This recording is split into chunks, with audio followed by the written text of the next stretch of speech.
ಇಲ್ಲಿಯವರೆಗೆ ಪ್ರತಿಯೊಂದು ವಿಷಯದ ಕೋಪವನ್ನು ಊಟದ ಮೇಲೆ ತೋರಿಸುತ್ತಿರುತ್ತೀರಿ. ಅದು ಸರಿಯಲ್ಲ. ನಾನು ನಿಮಗೆ ಉಪಹಾರ ಮಾಡಿಸಲು ಪ್ರಯತ್ನಿಸುತ್ತಿದ್ದೇನೆ ಮತ್ತು ದಯವಿಟ್ಟು ಈಗ ಹೇಳಬೇಡಿ, ನಿಮ್ಮ ಕೆಲಸವನ್ನು ನೋಡಿಕೊಳ್ಳಿ ಎನ್ನುತ್ತಾಳೆ. ಇಷ್ಟು ಹೇಳಿದ ನಂತರ ಅವಳು ಸುಮ್ಮನಾಗುತ್ತಾಳೆ ಮತ್ತು ತನ್ನ ತಲೆಯನ್ನು ತಗ್ಗಿಸುತ್ತಾಳೆ. ಈ ಸಮಯದಲ್ಲಿ ಅವಳು ತುಂಬ ಮುದ್ದಾಗಿ ಕಾಣುತ್ತಿದ್ದಳು. ಒಂದು ಕ್ಷಣ ವಿರಾಟ್ ಅವಳನ್ನು ನೋಡುತ್ತಾ ನಿಲ್ಲುತ್ತಾನೆ ಮತ್ತು ಮರುಕ್ಷಣವೇ ಅವನು ಉಪಹಾರ ಮಾಡಲು ಕುಳಿತುಕೊಳ್ಳುತ್ತಾನೆ. ಇದನ್ನು ನೋಡಿ ಕಾವ್ಯಳ ಮುಖವು ಸಂತೋಷದಿಂದ ಅರಳುತ್ತದೆ. ಅವಳು ಕೂಡ ತಕ್ಷಣವೇ ಅವನ ಬಳಿ ಹೋಗಿ ಕುಳಿತುಕೊಳ್ಳುತ್ತಾಳೆ. ಮುಂದುವರಿದ ಭಾಗ. ವಿರಾಟ್ ಏನೂ ಹೇಳಲಿಲ್ಲ. ನಂತರ ಕಾವ್ಯ ಕೂಡ ಮೌನವಾದಳು. ಇಬ್ಬರೂ ತಮ್ಮ ತಮ್ಮ ಉಪಹಾರವನ್ನು ಮೌನವಾಗಿ ಸೇವಿಸಲು ಪ್ರಾರಂಭಿಸಿದರು. ವಿರಾಟ್ ಉಪಹಾರ ಮಾಡುತ್ತಿದ್ದರೂ ಅವನ ಕಿವಿಯಲ್ಲಿ ಕಾವ್ಯ ಹೇಳಿದ ಮಾತುಗಳು ಸುತ್ತುತ್ತಿದ್ದವು. ನೀವು ನಿಮ್ಮ ನೋವನ್ನು ಯಾರೊಂದಿಗೂ ಹಂಚಿಕೊಳ್ಳುವುದಿಲ್ಲ. ನಿಮ್ಮೊಳಗೆ ಕುದಿಯುತ್ತಿರುತ್ತೀರಿ ಮತ್ತು ನಿಮ್ಮ ಕೋಪವನ್ನೆಲ್ಲ ತಿಂಡಿಯ ಮೇಲೆ ತೋರಿಸುತ್ತೀರಿ. ವರ್ಷಗಳ ನಂತರ ಯಾರಾದರೂ ತನ್ನನ್ನು ಅರ್ಥ ಮಾಡಿಕೊಂಡಿದ್ದರೆ ಅದು ಕಾವ್ಯ ಎಂದು ವಿರಾಟ್ ಆಶ್ಚರ್ಯಚಕಿತನಾದನು. ಆದರೆ ವ್ಯತ್ಯಾಸವಿತ್ತು. ವರ್ಷಗಳನ್ನು ಅವನು ಪ್ರೀತಿಸುತ್ತಿದ್ದನು. ತನ್ನ ಪ್ರತಿಯೊಂದು ಮಾತನ್ನು ಅವಳಿಗೆ ಹೇಳುತ್ತಿದ್ದನು. ತನ್ನ ದುಃಖವನ್ನೆಲ್ಲ ಅವಳೊಂದಿಗೆ ಹಂಚಿಕೊಳ್ಳುತ್ತಿದ್ದನು. ಆದ್ದರಿಂದ ವರ್ಷ ಅವನನ್ನು ಅರ್ಥ ಮಾಡಿಕೊಳ್ಳುವುದು ಸಹಜವಾಗಿತ್ತು. ಆದರೆ ಕಾವ್ಯ ಜೊತೆ ಸಂಪೂರ್ಣವಾಗಿ ವಿರುದ್ಧವಾಗಿತ್ತು. ಅವನು ತನ್ನ ದುಃಖವನ್ನು ಅವಳೊಂದಿಗೆ ಹಂಚಿಕೊಳ್ಳುವುದೂ ಇರಲಿ, ಸರಿಯಾಗಿ ಮಾತನಾಡುವುದೂ ಸಹ ಇರಲಿಲ್ಲ. ಮತ್ತು ಇತರ ಹೊರತಾಗಿಯೂ ಕಾವ್ಯ ಅವನನ್ನು ಎಷ್ಟು ಸೂಕ್ಷ್ಮವಾಗಿ ಅರ್ಥ ಮಾಡಿಕೊಂಡಿದ್ದಳು. ಅವನ ಪ್ರತಿಯೊಂದು ಅಭ್ಯಾಸವನ್ನು ಗ್ರಹಿಸಿದ್ದಳು. ಇದೇ ಅವನನ್ನು ಚಿಂತೆಗೀಡು ಮಾಡಿತ್ತು. ಕಾವ್ಯ ತನ್ನ ಹತ್ತಿರ ಬರಲು, ತನ್ನೊಂದಿಗೆ ಬೆರೆಯಲು ಪ್ರಯತ್ನಿಸಬಾರದು ಎಂದು ಅವನು ಬಯಸುತ್ತಿದ್ದನು. ಆದರೆ ಅವಳು ತನ್ನ ಹೃದಯದಿಂದ ಬಲವಂತವಾಗಿ ವಿರಾಟ್ನೊಂದಿಗೆ ಬೆರೆಯಲು ಪ್ರಯತ್ನಿಸುತ್ತಿದ್ದಳು ಮತ್ತು ಅವಳಿಗೆ ವಿರಾಟ್ನ ಕೋಪದ ಬಗ್ಗೆಯೂ ಕಾಳಜಿ ಇರಲಿಲ್ಲ. ಇವೆಲ್ಲವನ್ನು ಯೋಚಿಸುತ್ತಾ ಅವನು ತನ್ನ ಉಪಹಾರವನ್ನು ಪೂರೈಸಿದನು. ಇದರ ನಂತರ ಅವನು ತನ್ನ ತಟ್ಟೆಯನ್ನು ತೆಗೆದುಕೊಳ್ಳಲು ಪ್ರಾರಂಭಿಸಿದನು. ಆದರೆ ಕಾವ್ಯ ಇದ್ದಕ್ಕಿದ್ದಂತೆ, ಅರೆ ನೀವು ಇರಿ, ನಾನು ಇದನ್ನು ತೆಗೆದುಕೊಂಡು ಹೋಗುತ್ತೇನೆ ಎಂದು ಹೇಳಿ ತಟ್ಟೆಗಳನ್ನು ತೆಗೆದುಕೊಂಡು ಅಲ್ಲಿಂದ ಹೊರಟು ಹೋದಳು. ವಿರಾಟ್ಗೆ ಏನೂ ಅರ್ಥವಾಗಲಿಲ್ಲ.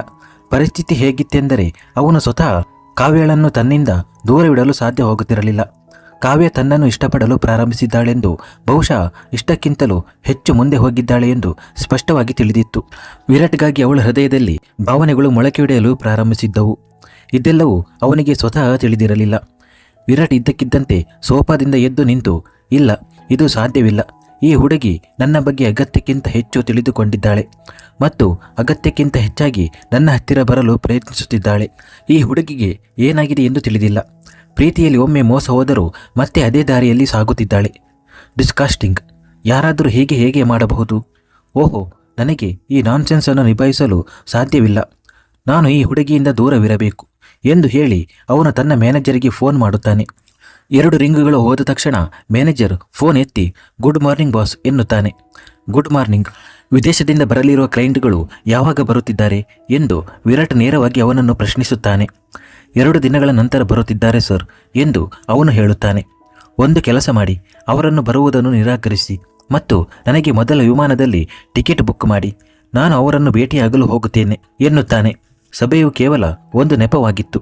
ವಾಸ್ತವವಾಗಿ ಅವನು ಕಾವ್ಯಳಿಂದ ದೂರ ಹೋಗಬೇಕಾಗಿತ್ತು. ಏಕೆಂದರೆ ಎಲ್ಲೋ ಅವನು ಕೂಡ ಅವಳ ಬಗ್ಗೆ ಯೋಚಿಸಲು ಪ್ರಾರಂಭಿಸಿದ್ದನು. ಅವಳ ಚೇಷ್ಟೆಗಳನ್ನು ನೋಡಿ ನಗಲು ಪ್ರಾರಂಭಿಸಿದ್ದನು. ಹೃದಯದಲ್ಲಿ ಇಲ್ಲದಿದ್ದರೂ ಮನಸ್ಸಿನಲ್ಲಿ ಕಾವ್ಯ ತಿರುಗಾಡುತ್ತಿದ್ದಳು ಮತ್ತು ಇದನ್ನೇ ಅವನು ಬಯಸಲಿಲ್ಲ. ಅದಕ್ಕಾಗಿಯೇ ಅವನು ಕಾವ್ಯಳಿಂದ ದೂರ ಹೋಗಲು ನಿರ್ಧರಿಸಿದ್ದನು. ಅದು ಕೂಡ 4 ದಿನಗಳವರೆಗೆ. ಈ ಹುಡುಗಿಯಿಂದ ದೂರವಿದ್ದರೆ ಅವಳ ಬಗ್ಗೆ ಯೋಚಿಸುವುದಿಲ್ಲ ಎಂದು ಯೋಚಿಸಿ. ಖಂಡಿತವಾಗಿಯೂ ಅದು ನಿಜವಾಗುತ್ತದೆಯೇ? ಅವನು ಸ್ವತಃ ಅವಳಿಂದ ದೂರವಿರಲು ಸಾಧ್ಯವಾಗುತ್ತದೆಯೇ? ಸರಿ, ಅವನು ಕಾವ್ಯಳಿಂದ ದೂರ ಹೋದ ನಂತರ ಅದು ತಿಳಿಯುತ್ತದೆ. 2 ನಿಮಿಷಗಳ ನಂತರ ಅವನ ಮ್ಯಾನೇಜರ್ನ ಫೋನ್ ಕರೆ ಬರುತ್ತದೆ. 3 ಗಂಟೆಗಳ ನಂತರ ಅವನ ವಿಮಾನವಿದೆ ಎಂದು ತಿಳಿಸುತ್ತಾನೆ. ವಿರಾಟ್ ಫೋನ್ ಕಟ್ ಮಾಡಿದ ನಂತರ ಹೊರಗೆ ಕೋಣೆಗೆ ಬರುತ್ತಾನೆ ಮತ್ತು ತನ್ನ ಸೂಟ್ಕೇಸ್ ತೆಗೆದು ಬಟ್ಟೆಗಳನ್ನು ಪ್ಯಾಕ್ ಮಾಡಲು ಪ್ರಾರಂಭಿಸುತ್ತಾನೆ. ಅದೇ ಸಮಯದಲ್ಲಿ ಕಾವ್ಯ ಮತ್ತೆ ಕೋಣೆಗೆ ಬರುತ್ತಾಳೆ ಮತ್ತು ವಿರಾಟ್ ಪ್ಯಾಕಿಂಗ್ ಮಾಡುವುದನ್ನು ನೋಡಿ ಆಶ್ಚರ್ಯಚಕಿತಳಾಗುತ್ತಾಳೆ. ಮತ್ತೊಂದೆಡೆ ಗಹನ ಯಾವುದೋ ಕೆಲಸಕ್ಕೆ ಮಾರುಕಟ್ಟೆಗೆ ಹೋಗುತ್ತಿದ್ದಳು ಮತ್ತು ರೀಮಾಳನ್ನು ಸಹ ಅಲ್ಲಿಗೆ ಕರೆದಿದ್ದಳು. ಇಬ್ಬರು ಒಟ್ಟಿಗೆ ಊಟ ಮಾಡೋಣ ಎಂದು ಹೇಳಿ. ಗುಲಾಬಿ ಬಣ್ಣದ ಟಾಪ್, ಕಪ್ಪು ಜೀನ್ಸ್, ಕೂದಲನ್ನು ಪೋನಿಟೇಲ್ ಕಟ್ಟಿದ್ದಳು. ಕಣ್ಣುಗಳಲ್ಲಿ ತೆಳುವಾದ ಕಾಡಿಗೆ ಮತ್ತು ಕಣ್ಣಿನ ಮೇಲ್ಭಾಗದಲ್ಲಿ ತೆಳುವಾದ ಲೈನರ್. ಕಿವಿಗಳಲ್ಲಿ ಸಣ್ಣ ಸಣ್ಣ ವಜ್ರದ ಟಾಪ್ಸ್. ತುಟಿಗಳ ಮೇಲೆ ಲಿಫ್ ಗ್ಲಾಸ್. ಅವಳು ತುಂಬ ಮುದ್ದಾಗಿ ಕಾಣುತ್ತಿದ್ದಳು. ಹುಷಾರವರೆಗೆ ತಿಳಿಸಿ ಅವಳು ತನ್ನ ಕಾರಿನಲ್ಲಿ ಕುಳಿತು ಹೊರಟು ಹೋಗುತ್ತಾಳೆ. ಇನ್ನೊಂದೆಡೆ ವರ್ಷ ಕೂಡ ತನ್ನ ಕೋಣೆಯಲ್ಲಿ ಬೇಸರದಿಂದ ಕುಳಿತಿದ್ದಳು. ಆಗ ಅವಳ ಫೋನ್ ರಿಂಗ್ ಆಗುತ್ತದೆ. ಅದು ಆ ಡಾಕ್ಟರ್ನಿಂದ ಬಂದ ಕರೆಯಾಗಿತ್ತು. ನಂಬರ್ ನೋಡಿದ ಕೂಡಲೇ ಅವಳಿಗೆ ತುಂಬ ಆಶ್ಚರ್ಯವಾಯಿತು. ಈ ಡಾಕ್ಟರ್ ಅವಳಿಗೆ ಏಕೆ ಫೋನ್ ಮಾಡುತ್ತಿದ್ದಾನೆ ಎಂದು. ಆದರೆ ಅವಳು ಫೋನ್ ಎತ್ತುತ್ತಾಳೆ. ಹಲೋ ವರ್ಷ, ಹೇಗಿದ್ದೀಯಾ? ಅಂದರೆ ಔಷಧಿಗಳನ್ನು ಸಮಯಕ್ಕೆ ಸರಿಯಾಗಿ ತೆಗೆದುಕೊಳ್ಳುತ್ತಿದ್ದೀಯಾ ತಾನೆ? ಅವನು ವರ್ಷ ಬಗ್ಗೆ ತುಂಬ ಕಾಳಜಿ ವಹಿಸುವಂತೆ ಕೇಳುತ್ತಾನೆ. ಹೌದು ಡಾಕ್ಟರ್, ನನ್ನಲ್ಲಿ ಆಗುತ್ತಿರುವ ಬದಲಾವಣೆಗಳ ಬಗ್ಗೆ ನಾನು ನಿಮ್ಮೊಂದಿಗೆ ಮಾತನಾಡಬೇಕೆಂದುಕೊಂಡಿದ್ದೆ ಅನ್ನುವಷ್ಟರಲ್ಲಿ ಫೋನ್ ಕಟ್ಟಾಗುತ್ತದೆ. ಟೂ ಟೂ ಎಂಬ ಶಬ್ದವು ಮಧ್ಯದಲ್ಲಿ ಬರಲು ಪ್ರಾರಂಭಿಸುತ್ತದೆ. ಡಾಕ್ಟರ್ ಹಲೋ ಹಲೋ ಎಂದು ಹೇಳುತ್ತಿದ್ದನು. ಇವಳು ಯಾವ ಬದಲಾವಣೆಗಳ ಬಗ್ಗೆ ಮಾತನಾಡುತ್ತಿದ್ದಳು? ಮತ್ತೆ ಫೋನ್ ಮಾಡುತ್ತೇನೆ ಎಂದು ಹೇಳಿ ಅವನು ಮತ್ತೆ ಅವಳಿಗೆ ಫೋನ್ ಮಾಡುತ್ತಾನೆ. ಆದರೆ ಈಗ ವರ್ಷಳ ಫೋನ್ ಸ್ವಿಚ್ ಆಫ್ ಆಗಿತ್ತು. ಅಲ್ಲಿ ವರ್ಷ, ಓಹೋ, ಇದರ ಬ್ಯಾಟರಿ ಡೌನ್ ಆಗಿದೆ, ಫೋನ್ ಸ್ವಿಚ್ ಆಫ್ ಆಯಿತು ಅಂದುಕೊಳ್ಳುತ್ತಾಳೆ. ಮತ್ತೊಮ್ಮೆ ವರ್ಷ ಡಾಕ್ಟರ್ನ ಕೊಳಕು ಪಿತೂರಿಗಳಿಂದ ಪಾರಾಗುತ್ತಾಳೆ. ಆದರೆ ಈಗ ಗರಿಮಾಳ ಮಾತುಗಳಿಂದ ಅವಳು ತುಂಬ ವಿಚಲಿತಳಾಗಿದ್ದಳು. ಅವಳು ಎದ್ದು ಸ್ನಾನ ಮಾಡಲು ಹೋಗುತ್ತಾಳೆ. ಇತ್ತ ಸೂರ್ಯವಂಶಿ ಮನೆಯಲ್ಲಿ ಕಾವ್ಯ ಕೋಣೆಗೆ ಬರುತ್ತಾಳೆ. ವಿರಾಟ್ ತನ್ನ ಬಟ್ಟೆಗಳನ್ನು ಬ್ಯಾಗ್ನಲ್ಲಿ ಇಡುವುದನ್ನು ನೋಡಿ ಆಶ್ಚರ್ಯಚಕಿತಳಾಗುತ್ತಾಳೆ. ನೀವು ಎಲ್ಲಿಗಾದರೂ ಹೋಗುತ್ತಿದ್ದೀರಾ ಎಂದು ಅವಳು ವೇಗವಾಗಿ ಅವನ ಬಳಿ ಹೋಗಿ ಮಾತನಾಡುತ್ತಾಳೆ. ಅವಳ ಧ್ವನಿಯಲ್ಲಿ ಒಂದು ರೀತಿಯ ಚಡಪಡಿಕೆ ಇತ್ತು. ಅದನ್ನು ವಿರಾಟ್ ಅನುಭವಿಸಿದನು.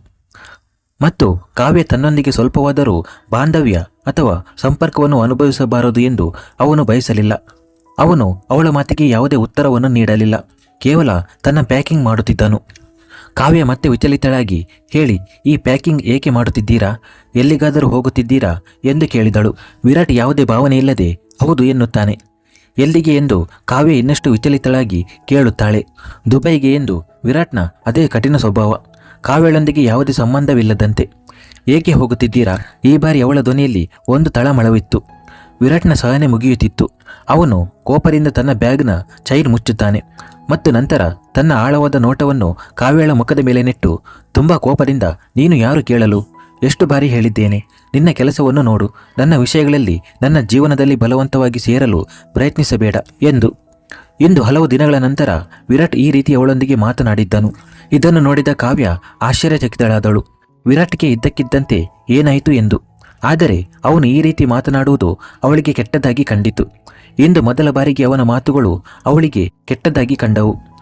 ನಾವು ಯಾರನ್ನಾದರೂ ನಮ್ಮವರೆಂದು ಪರಿಗಣಿಸುವವರೆಗೆ, ಅವರೊಂದಿಗೆ ಯಾವುದೇ ಸಂಬಂಧದಲ್ಲಿ ತೊಡಗಿಸಿಕೊಳ್ಳುವವರೆಗೆ ಅವರ ಮಾತುಗಳಿಂದ ನಮಗೆ ವ್ಯತ್ಯಾಸವಾಗುವುದಿಲ್ಲ ಎಂದು ಹೇಳಲಾಗುತ್ತದೆ. ಆದರೆ ಈಗ ಅವಳು ಅವನನ್ನು ತನ್ನವನೆಂದು ಭಾವಿಸಲು ಪ್ರಾರಂಭಿಸಿದಾಗ, ಅವನೊಂದಿಗೆ ಬೆರೆಯಲು ಪ್ರಾರಂಭಿಸಿದಾಗ ಅವಳಿಗೆ ಕೆಟ್ಟದನ್ನಿಸುವುದು ಸಹಜವಾಗಿತ್ತು. ಅವಳು ಏನನ್ನೂ ಹೇಳದೆ ತನ್ನ ತಲೆಯನ್ನು ಬಾಗಿಸಿ ನಿಂತುಕೊಂಡಳು. ಒಬ್ಬ ವಿದ್ಯಾರ್ಥಿ ತನ್ನ ಶಿಕ್ಷಕರ ಮುಂದೆ ನಿಂತಿರುವಂತೆ. ಅವಳ ಮುಖದಲ್ಲಿ ಸ್ವಲ್ಪ ಸ್ವಲ್ಪ ಮುನಿಸು ಕಾಣುತ್ತಿತ್ತು. ಇದನ್ನು ನೋಡಿದ ವಿರಾಟ್ನ ಕೋಪವೆಲ್ಲ ತಣ್ಣಗಾಯಿತು. ಅವನು ಏನು ಮಾಡಿದನೆಂದು ಅವನಿಗೆ ಅರಿವಾಯಿತು. ಅವನು ತನ್ನ ಕಣ್ಣುಗಳನ್ನು ಮುಚ್ಚಿ ಮನಸ್ಸಿನಲ್ಲಿ, ಶಿಟ್, ನಾನು ಕೂಡ ಅನಗತ್ಯವಾಗಿ ಕೋಪ ಮಾಡಿಕೊಂಡೆ. ಕಾವ್ಯ ಇನ್ನೂ ಹಾಗೆ ನಿಂತಿದ್ದಳು. ವಿರಾಟ್ ತನ್ನ ಲ್ಯಾಪ್ಟಾಪ್ ಅನ್ನು ತೆಗೆದು ತನ್ನ ಬ್ಯಾಗ್ನಲ್ಲಿ ಇಟ್ಟುಕೊಂಡು, ಮೀಟಿಂಗ್ ಇದೆ, ಅದಕ್ಕಾಗಿ ಹೋಗುತ್ತಿದ್ದೇನೆ. ಈ ಬಾರಿ ಅವನು ಮಾತನಾಡುವ ಶೈಲಿ ತುಂಬ ಮೃದುವಾಗಿತ್ತು. ಆದರೆ ಕಾವ್ಯ ಏನನ್ನೂ ಹೇಳಲಿಲ್ಲ. ವಿರಾಟ್ ಅವಳ ಕಡೆ ಒಂದು ನೋಟ ನೋಡುತ್ತಾನೆ. ನಂತರ ತನ್ನ ಸಾಮಾನುಗಳನ್ನು ಪ್ಯಾಕ್ ಮಾಡಲು ಪ್ರಾರಂಭಿಸುತ್ತಾನೆ. ಅವನು ತನ್ನ ಸಾಮಾನುಗಳನ್ನು ಪ್ಯಾಕ್ ಮಾಡುತ್ತಿದ್ದಂತೆ ಕಾವ್ಯಳ ಹೃದಯದಲ್ಲಿ ಒಂದು ತಳಮಳ ಉಂಟಾಗುತ್ತಿತ್ತು. ವಿರಾಟ್ ಹೋಗುವುದು ಅವಳಿಗೆ ಇಷ್ಟವಿರಲಿಲ್ಲ. ಅವಳು ಅವನನ್ನು ನಿಲ್ಲಿಸಲು ಬಯಸಿದ್ದಳು. ಆದರೆ ಯಾವ ಹಕ್ಕಿನಿಂದ? ವಿರಾಟ್ ಯಾವುದೇ ಹಕ್ಕನ್ನು ನೀಡಲಿಲ್ಲ ಮತ್ತು ಕಾವ್ಯ ಕೂಡ ಎಂದಿಗೂ ಯಾವುದೇ ಹಕ್ಕನ್ನು ತೆಗೆದುಕೊಳ್ಳಲಿಲ್ಲ. ವಿರಾಟ್ ತನ್ನೆಲ್ಲ ಸಾಮಾನುಗಳನ್ನು ಜೋಡಿಸಿದನು. ತನ್ನ ಬೂಟುಗಳನ್ನು ಧರಿಸಿದನು. ತನ್ನ ಸೂಟ್ಕೇಸ್ ತೆಗೆದುಕೊಂಡನು ಮತ್ತು ಅವನ ಹೊರಗೆ ತನ್ನ ಹೆಜ್ಜೆಗಳನ್ನು ಇಟ್ಟನು. ಕಾವ್ಯಳಿಗೆ ಏನೋ ತನ್ನ ಕೈಗಳಿಂದ ಜಾರಿ ಹೋಗುತ್ತಿರುವಂತೆ ಅನಿಸಿತು. ಇಲ್ಲ, ಹೋಗಬೇಡಿ ವಿರಾಟ್, ನಿಲ್ಲಿ ಎಂದು ಅವಳ ಹೃದಯದಿಂದ ಧ್ವನಿ ಬರುತ್ತಿತ್ತು. ಆದರೆ ನಾಲಿಗೆ ಸಹಕಾರ ನೀಡುತ್ತಿರಲಿಲ್ಲ. ಮತ್ತು ಈ ವಿಷಯದಲ್ಲಿ ಅವಳು ಸ್ವತಃ ಆಶ್ಚರ್ಯಚಕಿತಳಾಗಿದ್ದಳು. ವಿರಾಟ್ ಹೋಗುವುದರಿಂದ ಅವಳಿಗೆ ಏಕೆ ತುಂಬ ವ್ಯತ್ಯಾಸವಾಗುತ್ತಿದೆ? ವಿರಾಟ್ ಹೆಜ್ಜೆ ಹಾಕುತ್ತಿದ್ದಂತೆ ಕಾವ್ಯಳ ಚಟಪಟಿಕೆ ಹೆಚ್ಚಾಗುತ್ತಿತ್ತು. ವಿರಾಟ್ ಹೊರಗೆ ಹೋಗಲು ಬಾಗಿಲು ತೆರೆಯುತ್ತಿದ್ದಂತೆ ಕಾವ್ಯ ಇದ್ದಕ್ಕಿದ್ದಂತೆ ಬಂದು ಅವನ ಕೈಯನ್ನು ಹಿಡಿದುಕೊಂಡಳು. ಕ್ಷಣಕಾಲ ವಿರಾಟ್ಗೆ ತನ್ನವರ ಭಾವನೆ ಮೂಡಿತು. ನೀವು ಯಾವಾಗ ಹಿಂತಿರುಗುತ್ತೀರಿ ಎಂದು ಎಷ್ಟು ಆತ್ಮೀಯತೆಯಿಂದ ಕೇಳಿದಳು.